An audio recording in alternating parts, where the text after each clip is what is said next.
Thank you so much for those of you that have reached out for your positive feedback. If you did not see the full video on my YouTube, go back and watch it and then, come back because that video is the only explanation that I'm giving into why I'm about to continue to do this series. All right, here we go. Today, we're talking about overcompensation of gifts. All right, here's the thing. Now, if you just saw my video about suicide prevention, this time of the year is the highest rates of suicide. It's when people are experiencing grief of their loved ones around the holidays, but also it's the expectation that people are wanting to show up and what they're wanting to do for people, or they're wanting to receive from people, and they're not able to do or receive. That then goes into this state of being of overwhelmingly sadness, and then hence depression, hence suicidal ideation, hence attempts and successful attempts. And so, with that being said, I want to just kind of like bring it back a little bit because I think we didn't get too far off in the deep end of like what some of these holidays and experiences supposed to mean versus what they really mean. Now, check this: if you was doing what you needed to do for people in your life around the year, this holiday season might not hit so heavy based on your expectation of what you're supposed to be doing. Now, let me explain. Sometimes we're overcompensating doing things that people didn't even ask for. If you are trying to figure out like, how do I get all these gifts, or how do I do all these things for the holiday? Yes, it's one thing to want to do certain things and feel rightfully so sad that you're not able to do it. For example, I'm missing family time around the holiday. Christmas is super big in my family, and because of like work obligations and stuff, I'm not able to go back home. Sad, right? However, I try to stay intentional about how I connect with my family throughout the year. So we went back to Memphis twice this year. I was able to spend time with them, and so it doesn't feel so heavy this holiday. That I'm not pouring out what my love language is, which is quality time. Now, here's the thing: what I am having to work on forgiveness is how this ties into that is in my in my previous marriage. What Okay, outside looking in, I got what I want. I went places like gifts was his love language, to me and from me, at least the top one. If I asked for it, a lot of times I didn't even ask for it. If I just looked at it for too long, it became mine. And so, but this is the thing.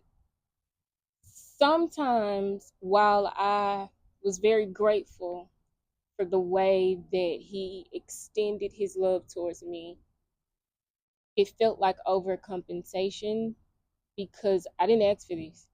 My love language is not gifts, receiving or giving. And so sometimes if you are pouring into your loved ones with what their love language is and not what you just want to give them in love, you may not feel so pressured to pour out in one space because their cup is adequately being filled in the other spaces that they actually asked for.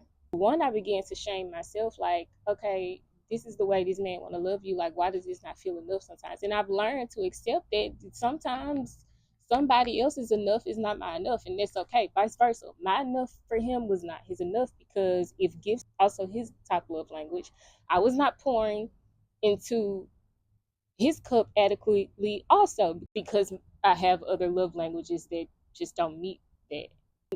What I've learned to forgive is that someone knows how to love you in the way that they learn love, and they in the way that they know how to receive it as well as extend it.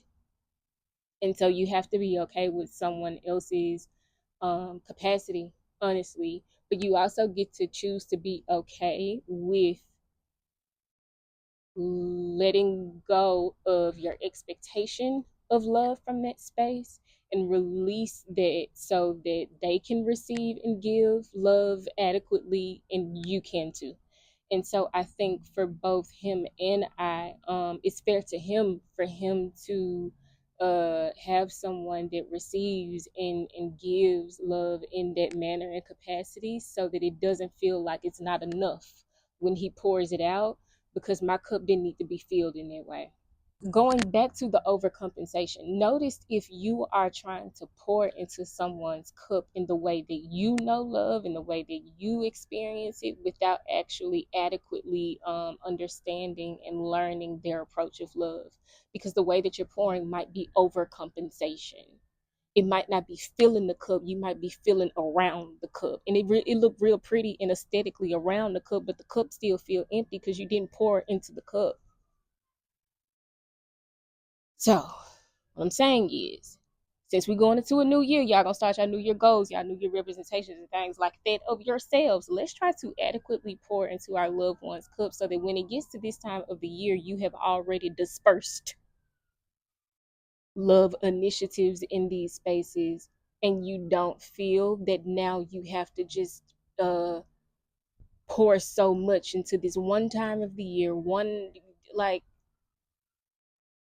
learn where people need to be fulfilled, and if you can't, you can't. You got to honor it, and allow people to allow people to honor your capacity with just saying that, baby, I can't even give you that.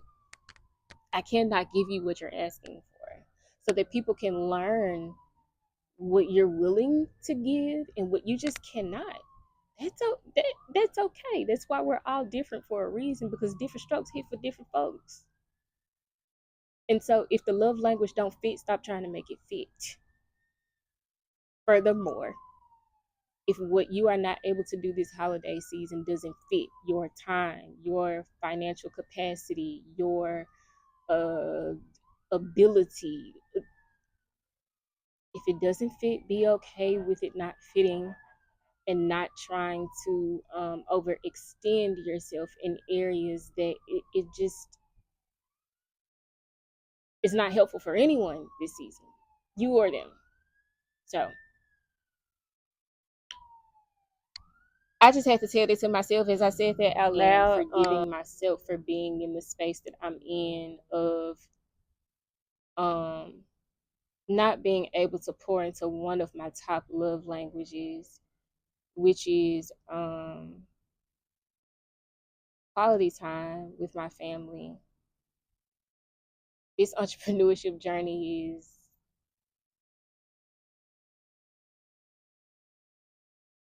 whew, sacrificial, and that has been one humongous sacrifice with living away from them. But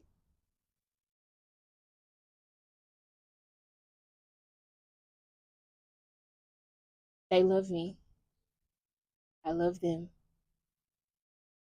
and I am finding my intentional ways to pour into their cups this season, because I won't be able to be home in person. So I hope that this helps someone with forgiving other people for their capacity to love, and accepting that, and also yourself, of what your capacity is in loving and receiving from someone. So there you go. Be well, breathe through it. I'll see y'all next time. Bye.